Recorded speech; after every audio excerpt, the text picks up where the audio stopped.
નમસ્કાર ધોરણ 7 ગુજરાતી દ્વિતીય સત્ર પાઠ નંબર 12 જે સરહદની સફરે છે ગાલા સ્વાધ્યાય પોથીનું સંપૂર્ણ સોલ્યુશન આપણે જોવાનું છે। તો ધોરણ 7 સરહદની સફરે આપણે આ પાઠની અંદર સંપૂર્ણ ગાલા સ્વાધ્યાય પોથીનું જે યુનિટ છે 12મું તેનું સ્વાધ્યાય પોથીનું સોલ્યુશન જોઈએ। મિત્રો તમે અગાઉ જો સ્વાધ્યાય પોથી તમે પૂરી નાખેલી હોય તો તમે ચેક કરી લેશો કે ક્યાં આપણા જવાબ ખોટા છે સાચા છે। ઓકે, ચાલો જોઈએ સંપૂર્ણ માહિતી।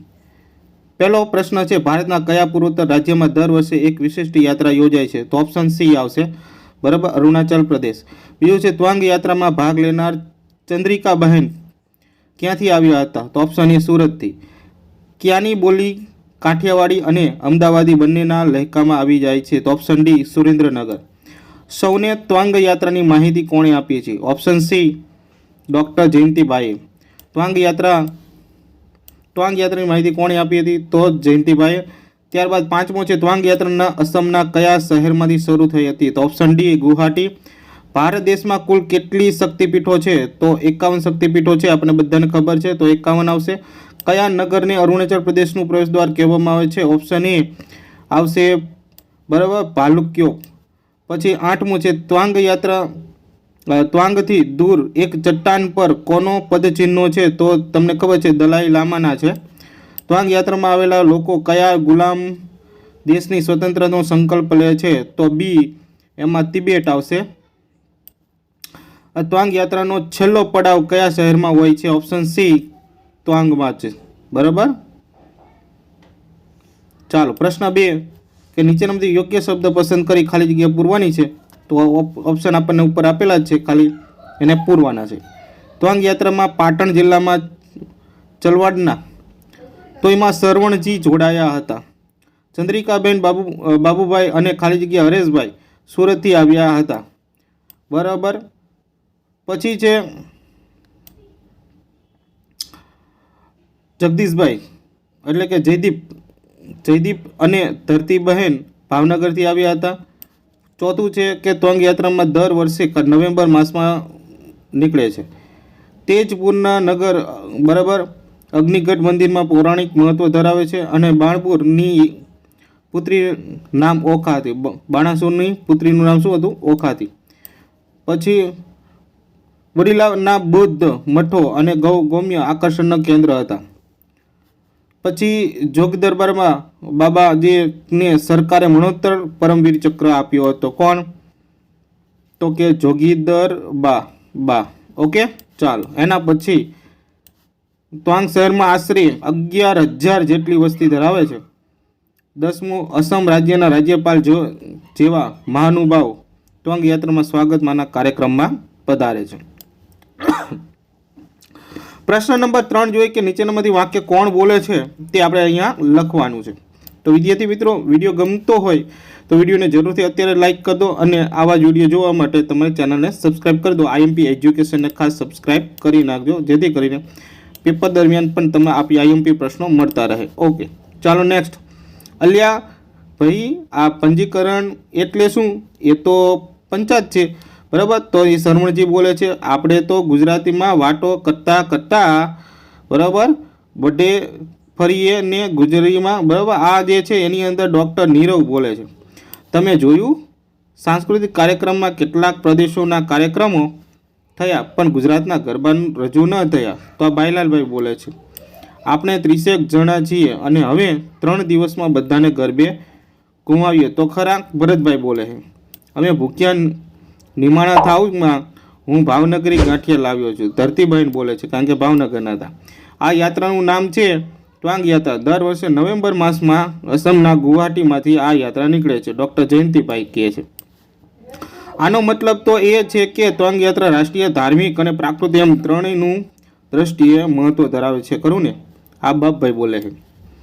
પ્રશ્ન 4 છે, જેની અંદર તમારે જોડકા જોડવાના છે, બરાબર। બ માં જે તે પ્રદેશના નામ આપ્યા છે તેની જોડી બનાવી ઉત્તર લખવાના છે। ત્યાં જોડી બનાવેલી છે।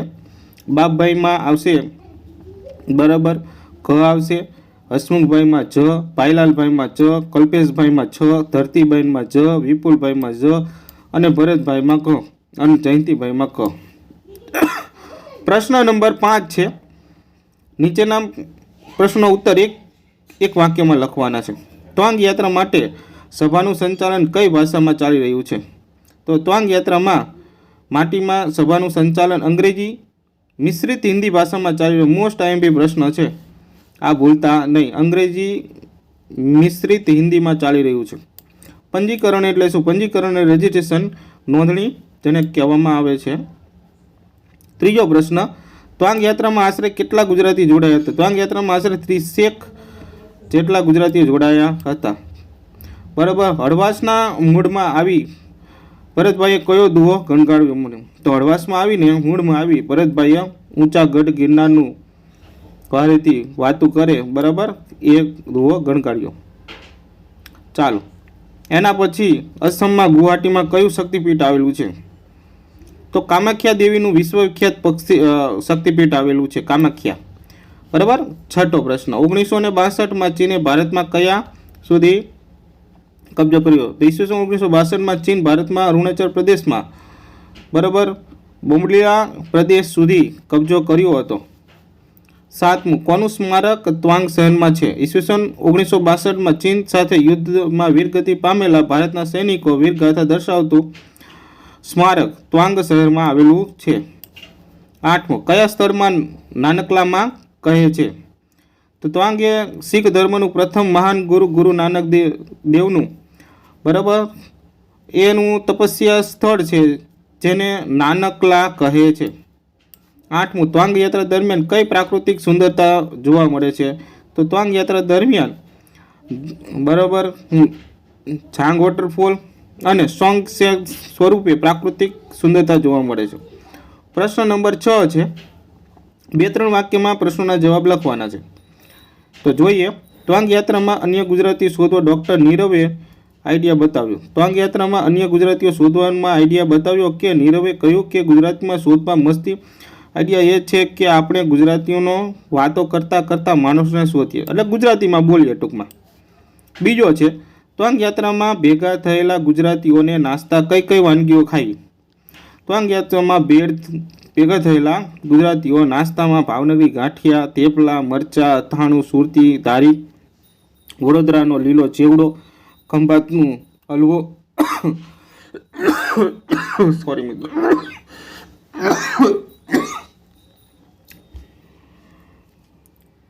કચ્છની કાજલી અને પાટણના દેવડા વગેરે વાનગીઓ. ત્યારબાદ ત્રીજો પ્રશ્ન, સુરતના નાચગાન વિશે ચંદ્રિકાબેન શું કહે છે?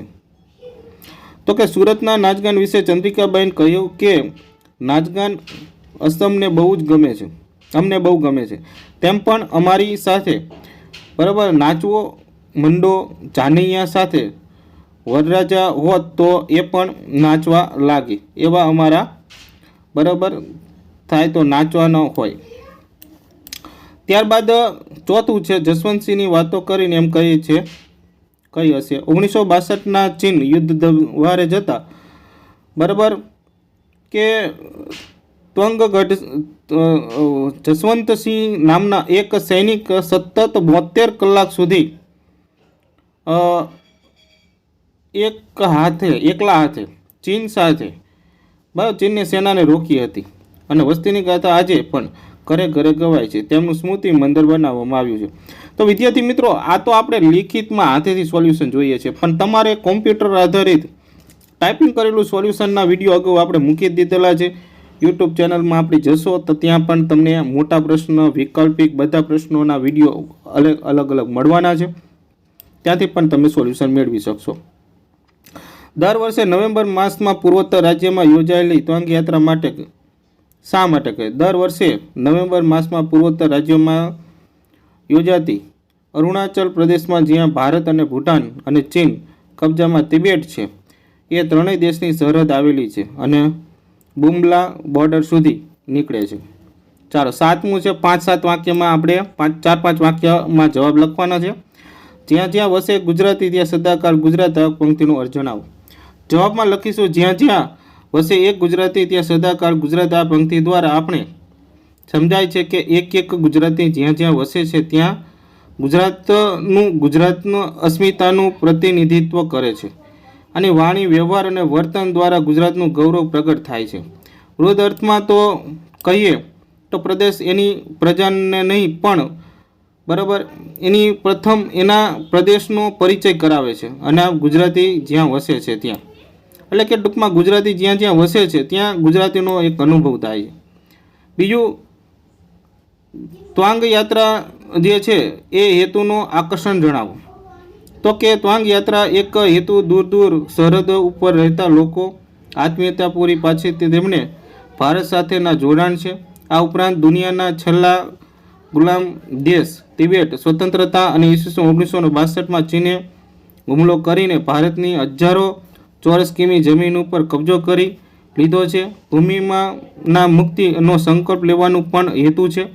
આ યાત્રા મુખ્ય આકર્ષણના યાત્રીઓનો સમાન ભાવથી કામાખ્યા દેવી, ભગવાન બુદ્ધ. ચાલો નેક્સ્ટ આપણે 8મો પ્રશ્ન કે નીચેના પ્રશ્નોના ઉત્તર તમારી નોટબુકમાં લખવાના છે. તો કે જે કોઈ પ્રશ્ન છે તે નોટબુકમાં લખવાના છે, બરાબર, એવું કંઈ કરવાનું નથી. તો કે ગુવાહાટી શહેર વિશે 2-3 વાક્ય લખવાના છે, બરાબર, અને આ પાડેલા શબ્દો છે એ તમે જોયા હશે. ત્યારબાદ આની અંદર સ્વપોથીમાં જે લખવાના છે એ તો આપણે અહીંયા લખેલા છે કે નીચેના આપેલા વાક્યોમાં ભાવ ધરાવતું વાક્ય શોધીને તેના ક્રમ અક્ષર શોધેલો લખવાના છે. તો સરવણજી કોઠાસૂઝ જેવી તેવી નથી, તો આનું વાક્ય બ આવશે કે સરવણજી હૈયા ઉકલ ઘણી બધી સારી છે. ત્યારબાદ સરવણજી જરા મોડા પડ્યા છે, એમાં ક આવશે. સરવણજી સમય પછી તરત પહોંચ્યા છે. એ સરવણજીની વારે આવ્યા હતા, એમાં ક આવશે કે સરવણજીની મદદે આવ્યા છે. ગુજરાતના 25 જણા એકઠા થઈ ગયા છે, બ આવશે. ગુજરાતના અંદાજે 25 જણ ભેગા થઈ ગયા. 5મું, પણ જમવા કંઈ ઠા પડ્યા નથી, બ આવશે કે જમવામાં કંઈ મજા આવી નથી. 10મું છે નીચેના વાક્ય રેખાંકિત શબ્દનો ઉપયોગ કરીને વાક્ય ફરીથી આપણે લખવાનું છે. ઓકે, કાલથી આ જાત્રા વિશે તો કંઈક વાત કરો. તમને મન કાશી વિશે કશું કહ્યું નથી. તો ઈસવીસન 1962માં ચીન ભારત પર આક્રમણ કરેલું ત્યાં આ સુધી કબજો કરેલો. તો એનો જવાબ આવ્યો મેં તારા પર કશી કોમેન્ટ કરી નથી. ત્યારબાદ ત્રીજો છે ચીન યુદ્ધનો જસવંતસિંહ નામના સૈનિક 72 કલાક સુધી, સુધી શબ્દ છે એને આપણે ધ્યાનમાં લઈ અને વાક્ય બનાવવું છે. તો હું આવું નહીં ત્યાં સુધી તું અહીં ઊભો રહેજે. તો જ્યાં સુધી ત્યાં સુધીની વાક્ય રચના થઈ. છેલ્લી શુભ રાત્રિ કહેતા જ પોતપોતાના નિવાસ સ્થાન તરફ ચાલ્યા. બરાબર, હરણાને મેં બરાબર તડાપ તરફ જતા જોયા છે. ચાલો એના પછી ત્યાં આયોજકો દ્વારા હોટલમાં ઉતારા અપાયા છે દ્વારા. તો મારો મિત્ર મારા દ્વારા બધું જ કેવડાવતા માંગતો હતો. એટલે તમે ગમે તે વાક્ય બનાવી શકો છો આવા, બરાબર. પ્રશ્ન નંબર 11 છે મિત્રો કે પાછળ યાત્રા શબ્દ આવતો હોય તે શબ્દની યાદી આપી દરેક શબ્દનો ઉપયોગ કરીને વાક્ય લખો. તીર્થયાત્રા, શોભાયાત્રા તો એમ આપણે બનાવેલું છે. રામજી મંદિરની પ્રાણ પ્રતિષ્ઠા મહોત્સવ પ્રસંગે ભવ્ય શોભાયાત્રા નીકળી હતી. ધર્મયાત્રા, રાસ સીતા અને લક્ષ્મીની 14 વર્ષનો વનવાસ એક ધર્મયાત્રા હતી. પદયાત્રા, વિનોના ભાવેશ દેશના પદયાત્રા ભૂમિધન્ય પ્રવૃત્તિ કરી હતી. દાંડી યાત્રા, મીઠાના કાયદા વિરુદ્ધ ગાંધીજીએ ગાંધી આશ્રમથી દાંડી યાત્રા શરૂ કરી હતી. રથયાત્રા, અષાઢી સુદ બીજના દિવસે અમદાવાદમાં ભગવાન જગન્નાથની ભવ્ય રથયાત્રા નીકળે છે. 12મો પ્રશ્ન છે કે આપેલા વિકલ્પ જેવા બીજા વિકલ્પ બનાવીને વાક્ય લખવાના છે. એટલે કે જે આ વિકલ્પ આપ્યા છે ને એવા ને તમારે બીજા બનાવવાના છે. જોઈએ,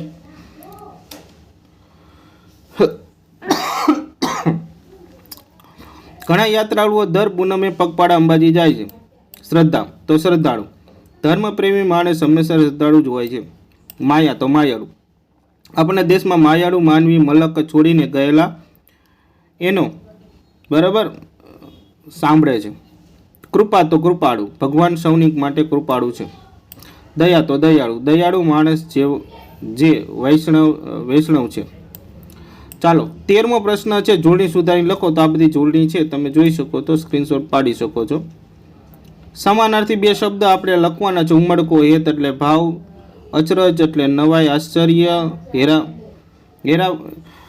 હેરફાર એટલે કે ફરક અને તફાવત, બરાબર. નોખો એટલે જુદો કે અલગ થાય. મુદ્દો એટલે પુરાવો કે પ્રમાણ થાય. પહેલો લગાવ કે પૂર્વ થાય. અને સંગમ સંયોગ અથવા તો મેળાપ થાય. આકર્ષણ એટલે ખેંચાણ મોહ થાય. કબજો એટલે હવાલો કે ભોગવટો થાય. અને અગવડ એટલે મુશ્કેલી કે અડચણ થાય.